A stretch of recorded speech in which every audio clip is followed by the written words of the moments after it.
నమస్తే.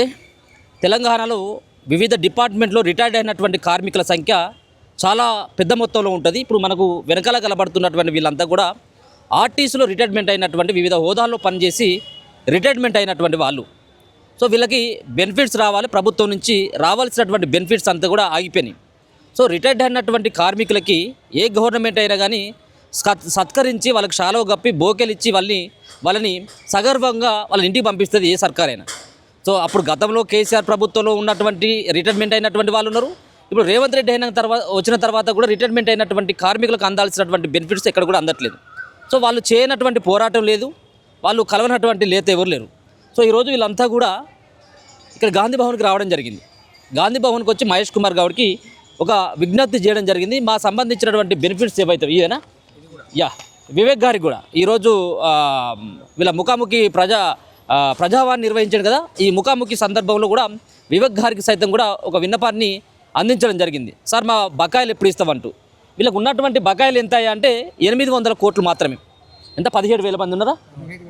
రాష్ట్ర వ్యాప్తంగా 17,000 మంది ఉన్నారు ఆర్టీసీ కార్మికులు, ఆర్టీసీ డిపార్ట్మెంట్లో రిటైర్మెంట్ అయినటువంటి కార్మికులు. వీళ్ళకి రావాలి కదా బెనిఫిట్స్. వీళ్ళందరూ కూడా సరే రిటైర్మెంట్ అయిన తర్వాత ఏదో రకంగా ఇల్లు కట్టుకోవడానికో, లేకపోతే పెళ్ళిళ్ళు చేయడానికో, లేకపోతే వాళ్ళ ఆరోగ్యం సహకరించకపోతే వైద్యాన్ని ఒక చికిత్స కోసము దాచుకున్నటువంటి పైసలను కూడా ఈరోజు గవర్నమెంట్ వాడుకుంటున్నాయి. అంటే ఇంతకంటే సిగ్గుచేటైనటువంటి అంశం ఏది లేదు. వీళ్ళందరితో మాట్లాడేటువంటి ప్రయత్నం చేద్దాం. ఇప్పుడు రిటైర్డ్ అయినటువంటి వాళ్ళు వీళ్ళకి ఏం పని చేసుకుంటారు?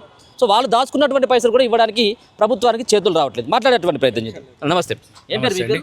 నా పేరు పట్టాభి లక్ష్మయ్య అండి. ఏం పని చేస్తారు ఆర్టీసీలో మీరు? నేను ఆర్టీసీలో డిప్యూటీ సూపరింటెండెంట్ ఫైనాన్స్ కండక్టర్గా 20 సంవత్సరాలు చేసాను.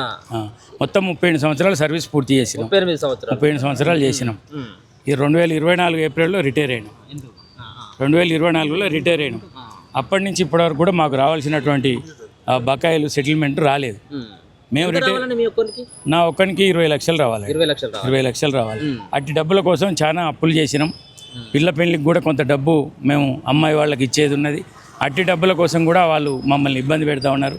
సరే ఏదేమైనప్పటికీ కూడా డబ్బుల కోసం ఒక్కరికే కాకుండా అందరికీ రావాలనే ఉద్దేశంగా మేమందరం కూడా ఒక సారథ్య కమిటీగా ఏర్పడి మరి మేనేజింగ్ డైరెక్టర్ని కానీ డిఎంలను కానీ కలవడం, వాళ్ళకు విజ్ఞాపన పత్రాలు ఇవ్వడం జరిగింది. ఎన్నిసార్లు ఇచ్చినా కూడా బస్ భవన్ దగ్గరికి సుమారు 10,000 మందిని కూడా పోయి అక్కడ ఉపవాస దీక్ష కూడా చేసినాం. అయినప్పటికీ కూడా మేనేజ్మెంట్ స్పందించలేదు. వాళ్ళు ఏదో నెలకు ఒక 10 కోట్లు ఇస్తామని మాట్లాడుతూ ఉన్నారు. అట్లా ఇస్తే 10 సంవత్సరాలు అవుతుంది. ఇవి బూడేసరికి సుమారు 800 కోట్లు రావాలి. ఇప్పుడు రిటైర్ అయి ఉన్న వరకు 16 నుంచి 17,000 మంది ఉంటారండి. అంతకన్నా ఎక్కువ ఉండరు. గతంలో కూడా మన తొలివేలు వారు చాలా చక్కగా దీనికి సంబంధించిన విషయాన్ని ప్రజలందరికీ ప్రభుత్వానికి కూడా తెలియజేసినారు. మరి ఈరోజు కూడా మీరు మా వద్దకు వచ్చినందుకు కృతజ్ఞతలు. ముఖ్యంగా ఏంటంటే మాకు 2017, 2021 పే స్కేలు ఇప్పుడు పనిచేసే వాళ్ళకి ఇచ్చారు. ఆ సమయంలో మేము కూడా డ్యూటీలో ఉన్నాం. మాకు కూడా రావాలి, మాకు ఇస్తారని సర్క్యులర్ ఇచ్చి కూడా ఈ ఆటోమేటిక్ ఏరియర్స్ ₹1 ఇవ్వలే. వాటికి సంబంధించిన గ్రాడ్యుటీ కానీ లీవ్ ఎన్కాష్మెంట్ డిఫరెన్సులు రావాలి. అవి కూడా ఒక్కొక్కరికి 7-8 లక్షలు రావాలి. చిన్న మొత్తం కాదు. ₹1 వడ్డీ వేసుకున్నా కూడా నెలకు 8,000, 9,000 పోతాయి. ఇది ఫస్ట్ యాజమాన్యం ఫెయిల్యూర్ సార్. ఎందుకంటే అక్కడికి వచ్చినటువంటి ప్రభుత్వం నుంచి వచ్చే డబ్బు కానీ, కండక్టర్లు తెచ్చే నెట్ క్యాష్ అమౌంట్ కానీ టోటల్గా ఆ నెల వరకు వాడుకుంటారు కావాలని.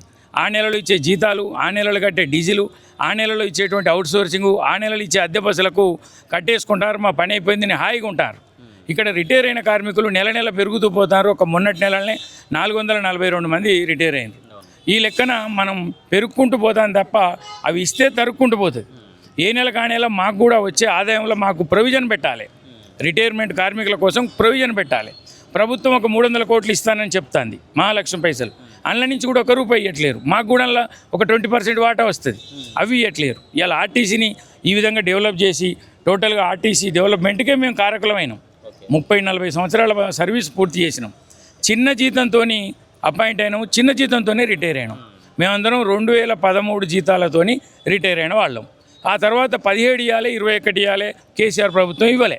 మమ్మల్ని నానా ఇబ్బందులు పెట్టింది. మేము 2024లో అయినా నేను అంటే 2017 పే స్కేల్ రావాలి, 2021 పే స్కేల్ కూడా రావాలి. 4 సంవత్సరాలకు ఒకసారి ఉంటుంది. దిక్కుమాలిన పే స్కేల్ వీళ్ళకేం పే స్కేల్ ఇస్తామని మమ్మల్ని బజార్లో పట్టించిండు. ఆయన ఇంటికి పోయి అది అయిపోయింది. ఆ తర్వాత 2 పే స్కేళ్ళని చేయడం జరిగింది. మొన్న సమ్మె సందర్భంగా కూడా యూనియన్లను ఇవ్వడం, విలీనం కూడా ఒప్పుకున్నారు. ఈ అన్నిటి మధ్యలో ఏమవుతుందంటే ఇటు ప్రభుత్వానికి అటు మేనేజ్మెంట్కు మధ్యలో మేము ఉండిపోయి రిటైర్మెంట్ కార్మికుల విషయం ప్రభుత్వం దగ్గరికి సరిగా రాలేదు అనేది మా ఆలోచన. ఆ ప్రకారంగానే మేము మొన్ననే రవాణా శాఖ మంత్రి పొన్నం ప్రభాకర్ గారిని కలిసినాం. ఈరోజు ఇక్కడ విజ్ఞప్తుల దినం కాబట్టి మరి గాంధీ భవన్కి వచ్చి వెంకటస్వామి గారికి కూడా వివేక్ గారికి కూడా ఈరోజు ఇవ్వడం జరిగింది. అదేవిధంగా మరి ఏదైతే పీసీసీ అధ్యక్షులు ఉన్నారో మరి వారికి కూడా ఈరోజు మా యొక్క ఇబ్బందులను క్లియర్గా వారికి అప్పచెప్పడం జరిగింది. మీరేం చెప్పదలుచుకున్నారు? మీరు ఎప్పుడు రిటైర్మెంట్ అయినా? నేను ఎగ్జిక్యూటివ్ డైరెక్టర్ ఆర్టీసీ అంటే టాప్ పొజిషన్లో రిటైర్ అయినా డిప్లొమెంట్ 2019లో. నాకేంటంటే కార్మికులందరితోని చాలా లోయెస్ట్ క్యాడర్తో కూడా బాగా కలిసి ఉండే అలవాటు. సో దాంతో ఏంటంటే నాకు ఈ 17,000 మందిలలో కండక్టర్లు, డ్రైవర్లు, మెకానిక్లు, క్లీనర్లు, హెల్పర్లు, సూపర్వైజర్లు, ఆఫీసర్లు అందరూ నాకు ఫోన్లు చేయడము మాట్లాడడం కూడా జరుగుతుంటుంది. నేను కూడా మాట్లాడుతుంటా. సో కాబట్టి ఇది ఒక్కరి సమస్య కాదు, ఇది ఒక్కొక్కరి సమస్య. ఇప్పుడు మేము ఇక్కడ నడవగలిగే స్థితిలో ఉన్నాం, మేము రాగలిగే స్థితిలో ఉన్నాం, ఇంట్లో కదలేని స్థితిలో ఉన్న వాళ్ళు ఉన్నారు, ఇంట్లో ఇల్లు నడవని పరిస్థితిలో ఉన్నారు, ఎక్కడికి మందులు కొనుక్కోలేని పరిస్థితిలో ఉన్నారు. సో ఇటువంటి వాళ్ళందరికీ కూడా దృష్టిలో పెట్టుకొని ఒక సారథ్య కమిటీ అని ఏర్పడినాము. సో ఈ క్రమంలో వీళ్ళు ఏర్పడి తర్వాత రకరకాలుగా అందరికీ చెప్తున్నాము. చెప్పి ఇప్పుడు ఏంటంటే ఈవెన్ సీఎం గారు కూడా కలిసే ప్రయత్నం చేస్తున్నాం. నేను చెప్తే బాధ అనిపిస్తుంది. ఇప్పుడు ఎవరైనా ఎక్కడికైనా రావచ్చండి మా దగ్గరికి, ప్రజాపాలన అంటున్నారు. ఇప్పుడు 3 నెలల నుంచి మేము ట్రై చేస్తున్నామండి సీఎం గారిని కలవాలని. 3-4 నెలల నుంచి ట్రై చేస్తుంటే ఒక్కరు కూడా ఒక స్కోప్ దొరకట్లేదు మాకు. వీళ్ళందరూ వివిధ స్థానాల్లో మొత్తం రాష్ట్రం లోపల ఆదిలాబాదు, మంచిర్యాల, నల్గొండ, కరీంనగర్, ఖమ్మం అన్ని జిల్లాల నుంచి వచ్చిన వ్యక్తులు వీళ్ళంతా. ప్రతి వాళ్ళకు ఉన్న సోర్స్ ద్వారా ఎట్లా కలవాలి, మనం సీఎం గారి దృష్టికి ఎట్లా పోవాలా, ఈ సమస్య పెద్దగా ఉంది, ఎవరు పట్టించుకోవట్లేదు. అంటే రిటైర్మెంట్ అయినటువంటి వాళ్ళంటే ఇక వాళ్ళు ఆల్మోస్ట్ ఏ పని చేయలేనటువంటి దశలో రిటైర్మెంట్ అయితే సగర్వంగా వాళ్ళు మనకు ఇన్ని రోజుల పాటు ప్రభుత్వం కోసం పనిచేసిన వాళ్ళని డివిజనల్ మేనేజర్గా చేసి దాదాపు 30-30 సంవత్సరాలను పనిచేశానండి. నేను డిపో మేనేజర్గా ఉన్న రోజుల్లో మేము గర్వంగా చెప్పుకుంటున్నాం. ఏమని రిటైర్ అయిన రోజే అన్ని చెక్కులు ఇచ్చేవాళ్ళం. పిఎఫ్ మీకు ఇంత వస్తుంది, తర్వాత మీకు గ్రాట్యుటీ ఇంత వస్తుంది, ఒక లాస్ట్ పే అనేది ఒక నెల శాలరీ తప్ప అన్నీ మొత్తం ఇచ్చేసి గర్వంగా మనం వాళ్ళకి పంపించేవాళ్ళం గౌరవప్రదంగా. అలాంటి పరిస్థితి చాలా దిగజారి రోజు రోజుకి దిగజారి మొత్తం మహాలక్ష్మి పథకం అని పెట్టినారు, డబ్బులు ఇస్తామంటున్నారు. కానీ ఇప్పుడు రిటైర్ వాళ్ళకి ఇవ్వనేది మాత్రం జరగట్లేదండి. సో ఇప్పుడు ఏంటంటే గవర్నమెంట్ దృష్టికి ఎట్లా పోవాలంటే రిటైర్మెంట్ వాళ్ళకి ఎంత రావాలి, ఎంతమంది సఫరర్స్ ఉన్నారు అంటే 17,000 మంది రిటైర్మెంట్ అయిన వాళ్ళు ఉన్నారు. వీళ్ళందరికీ గ్రాట్యుటీ కానీ లీవ్ ఎన్కాష్మెంట్ అని ఉంటుంది. లీవ్ ఎన్కాష్మెంట్ అంటే ఏంటంటే మాకు ఎవ్రీ మంత్ లీవులు మీరు పెట్టుకోకండి, మీరు దాచుకోండి, లాస్ట్లో రిటైర్ అయినప్పుడు తీసుకుంటే ఇవి మీకు దీనికి సరిపోయేటట్టుగా మీకు డబ్బులు ఇస్తామనే విధంగా మేమే వాళ్ళని ఎంకరేజ్ చేసి వీళ్ళందరినీ ఉద్యోగాలు చేయించినాం. లీవులు తీసుకోకుండా చేయించి వాళ్ళు చివరికి వస్తుందని చెప్పేసి వాళ్ళు కాపాడుకుంటూ ఉన్నారంటే ఇన్ని సంవత్సరాలు 30 ఏళ్ళు కాపాడుకున్న లీవులకి డబ్బులు రావాలి. ఇప్పుడు అదొకటి. గ్రాట్యుటీ అంటే స్టాట్యూటరీ, అది గవర్నమెంట్ ప్రకారం ఇవ్వాల్సింది. అది కూడా ఇవ్వలేని అనే పరిస్థితి మాత్రం ఉండదు, ఎప్పుడు ఉండదండి. అలాంటి పరిస్థితి చాలా దయనీయ పరిస్థితి ఉంది. గవర్నమెంట్ దృష్టికి పోవాలా. ఇప్పుడు ఒక 311 కోట్లు దాదాపు మాకు తెలిసిన వివరాలను బట్టి, ఇది కరెక్ట్ కావచ్చు, కొంచెం అటు ఇటు కావచ్చు, 311 కోట్ల వరకు లీవ్ ఎన్కాష్మెంటు, తర్వాత గ్రాట్యుటీ బకాయిలు ఉన్నాయి ఒకటి. తర్వాత 2017లో నుంచి రివైజ్డ్ పే స్కేల్స్ అని వచ్చినాయి మాకు.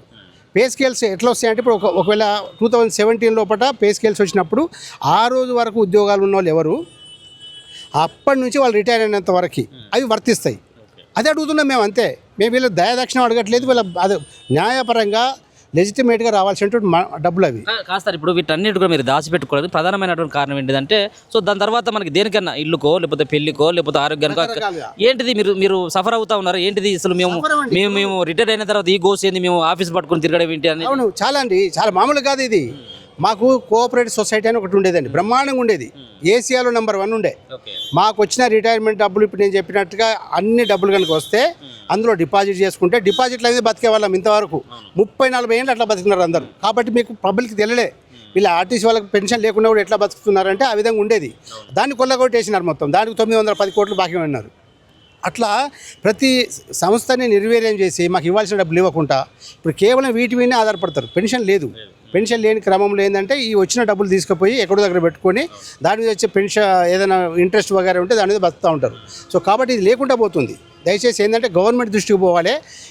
వీళ్ళ సమస్య ఉంది, 17,000 మందికి ఉంది, ఇంత అమౌంట్ రావాలి ఏకకాలంలో కానివ్వండి, లేక కనీసం ఒక 6 నెలల పీరియడ్లో ఒకసారి కాకపోయినా విడతల వాడిగా అయినా పర్లేదు, కానీ రిటైర్ వాళ్ళకే ఇవాళ మేము ఇచ్చిన డబ్బులు అనే విధంగా ఖచ్చితంగా చెప్పి పంపించాలి. అవి వీళ్ళు ఏం చేస్తున్నారు, డబ్బులు కొన్ని రిలీజ్ లేదు, మాకు ఇవ్వకుండా ఏం చేస్తున్నారు, డీజిల్ కానీ వాళ్ళ శాలరీలకు ఇచ్చుకోవడము, దానికి సర్దుకొని మొత్తం మీద మాకు మళ్ళీ మొండి చేసి చూపెడుతున్నారు. అది రైట్. మీరేం చెప్పదలుచుకున్నారు? మహాలక్ష్మి ద్వారా బస్సులన్నీ కూడా లాభసాటిగా నడుస్తున్నాయి రవాణా శాఖ మంత్రి చెప్తా ఉన్నాడు. ఒక పక్కన మీ బకాయిలు ఇచ్చేటువంటి స్థితిలో లేరు. ఎందుకు కావాలని చెప్పేసి నిర్లక్ష్యం చేస్తూ ఉన్నారా? ఎందుకోసం ఇటువంటి పరిస్థితి ఎదుర్కొంటా ఉన్నారు? ఏం చెప్పబోతా ఉన్నారు? ఈ వీసీ ద్వారా నేను ఒక విన్నపం చేస్తున్నా. ఆర్టీసీ తొలి వెలుగు అయితే ఆర్టీసీలో దాదాపుగా 17,000 మంది రిటైర్మెంట్ అయినరు. వాళ్ళకి రావాల్సిన 800 కోట్ల నుంచి 900 కోట్లు రావాలి. ఈ మహాలక్ష్మి ఎప్పుడైతే ఈ ప్రభుత్వం వచ్చినాక మొదలైందో అప్పటి నుంచి ఇప్పటి వరకు 300 కోట్లు ఇవ్వకుండా మధ్యలో 80 కోట్లు 90 కోట్లు 120 కోట్లు ఇట్లా ఇచ్చుకుంటూ పోయారు. ఆ విధంగా కూడా మాకు ఇంకా ప్రభుత్వము ఆర్టీసీకి దాదాపుగా 2,000 కోట్లు ఇక బాకీ ఉంది. మేము అనేది ఏంటంటే మాకు ఇచ్చే పైసలు ఏమైనా 2,000 కోట్లు బాకీ మనకి ఇస్తే దాదాపుగా రిటైర్మెంట్ వాళ్ళకు దాదాపుగా అందరికీ ఈ డబ్బులు సరిపోతాయని మా అభిప్రాయం. కాకపోతే ప్రభుత్వం ఈ డబ్బు ఇవ్వకుండా ఈ మేనేజ్మెంట్ కూడా అసలైన కారణాలు చూపించకుండా ప్రభుత్వం మీద వాళ్ళ మన్ననలు పొందడానికే ప్రయత్నం చేస్తుంది. కానీ ఉన్న పరిస్థితుల్లో ఉన్న వాస్తవాలు మాత్రం ఈ ప్రభుత్వం ఇప్పుడు ఉన్న మేనేజ్మెంట్ మాత్రం ప్రభుత్వానికి చెప్తలేదు. ప్రభుత్వానికి ఈ విషయాలు తెలిస్తే వాస్తవంగా వాళ్ళకు అసలు విషయాలు ఏందో వాళ్ళకి తెలుస్తుంది, ఎందుకు పైసలు వస్తలేవు అని తెలుస్తుంది. ఎట్లయితే ప్రభుత్వ ఉద్యోగులు రిటైర్మెంట్ ఉద్యోగస్తులకు ఎట్లయితే డబ్బులు ఇస్తారో నెల 750 కోట్ల నుంచి 1000 కోట్లు ఏదో ప్రభుత్వం ఇస్తుందో రిటైర్మెంట్ వాళ్ళకు, అలాగే మాకు కూడా 800 నుంచి 900 కోట్లు రావాలి. అంత పెద్ద మొత్తాలు ఏం కాదు, 809 కోట్లు రావాలి. 2017 నుంచి 2026 మార్చి వరకు లెక్కలు వేసుకున్నా కూడా ప్రతి ఓరికి డిఫరెన్స్ అమౌంట్, లీవ్ ఎన్కాష్మెంట్, తర్వాత రావాల్సిన బకాయిలు, గ్రాడ్యుయేటీస్ ఇట్లా ఆపి ఉన్నాయో అవన్నీ కనీసం 2,000 కోట్లు మనకు ఇచ్చే పైసలు ఇస్తే మాత్రం ఆటోమేటిక్గా ఈ పథకం మనకు రావాల్సిన అన్నీ వస్తాయి. కాబట్టి మేము ఈ ప్రభుత్వానికి ఒకటే విన్నవిస్తున్నాం, మీరు శ్రద్ధ వహించి ఈరోజు గాంధీ భవన్ రోజు ఈరోజు వచ్చి మన మినిస్టర్ గారికి, కార్మిక మంత్రి గారికి, మరి పిసిసి ప్రెసిడెంట్ గారికి నానా విధాలుగా అందరికీ మేము మన వినతి పత్రం ఇవ్వడం జరిగింది. అయినా కూడా ఇప్పటిదాకా ప్రభుత్వం వద్దకు పోయిందో పోలేదో తెలియదు.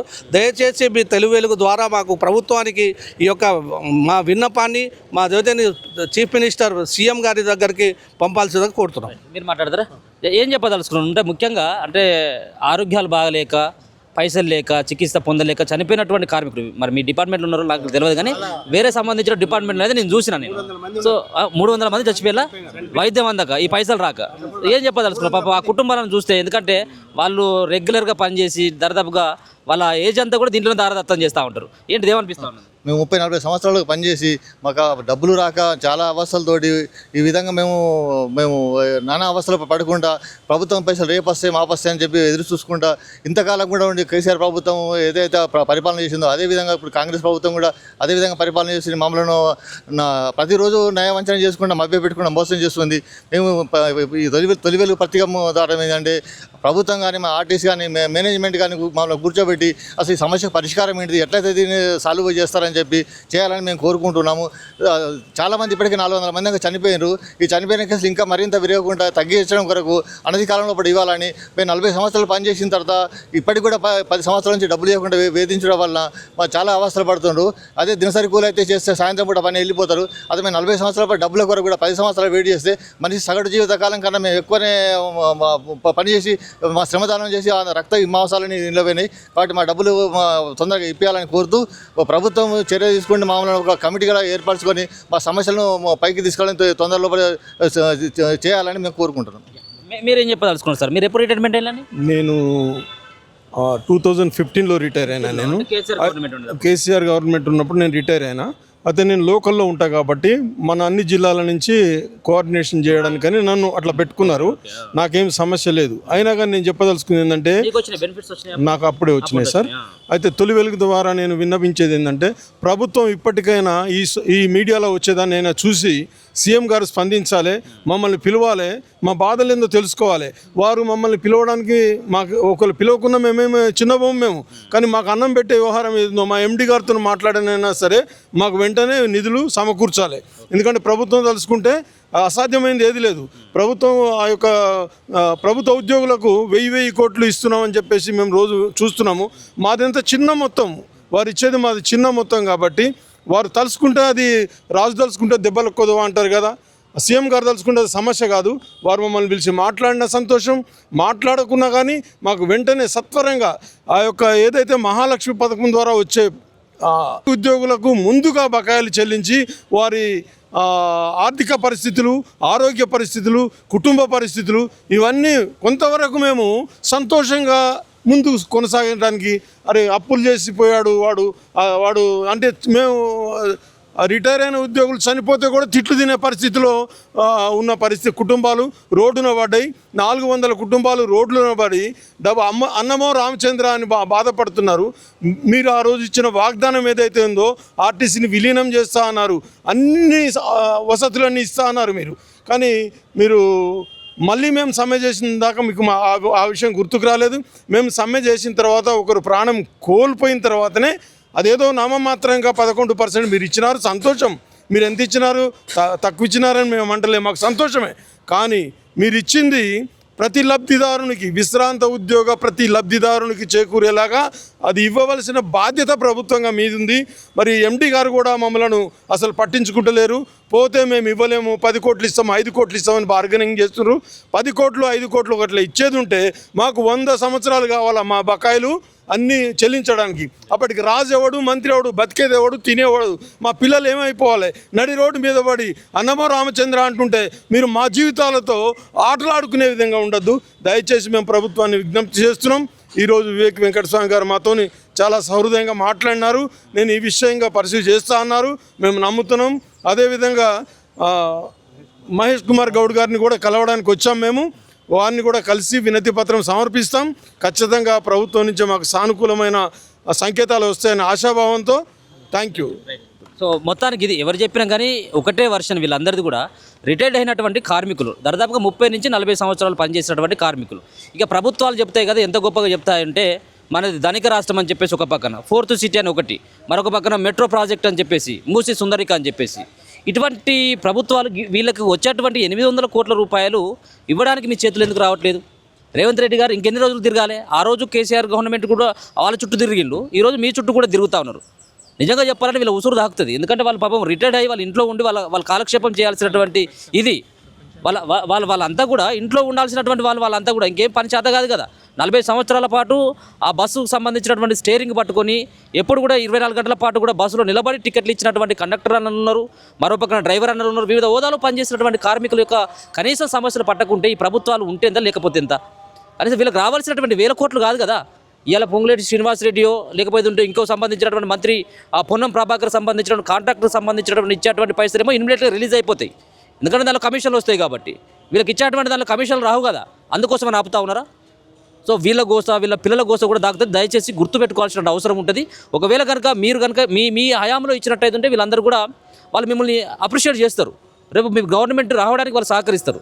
కానీ ఇదే మూస పద్ధతిలో పోయి ఆ రోజు కేసీఆర్ గవర్నమెంట్లో రిటైర్మెంట్ అయినటువంటి వాళ్ళకు మేమెందుకు ఇస్తామన్నటువంటి ఈ అహంగానికి ప్రదర్శించినట్టయితే పత్రం ఎవరికైనా కానీ తప్పదు. దయచేసి మరోసారి చెప్తా ఉన్నాం, ఒకసారి రిటైర్డ్ కార్మికుల పట్ల ఖచ్చితంగా ఆలోచించాల్సినటువంటి అవసరం ఉంది. ఇవాళ ఆర్టీసీ కార్మికులు, రేపు ఉపాధ్యాయులు కావచ్చు, వివిధ డిపార్ట్మెంట్లో ఉన్నటువంటి వాళ్ళందరూ కూడా రిటైర్మెంట్ అయినటువంటి వాళ్ళకి మీరు బెనిఫిట్స్ ఇమ్మీడియట్గా ఇవ్వాలని చెప్పేసి కూడా మన తొలి వెలుగు తరపున మేము రిక్వెస్ట్ చేస్తా ఉన్నాం. చూస్తూనే ఉండండి మన తొలి వెలుగు.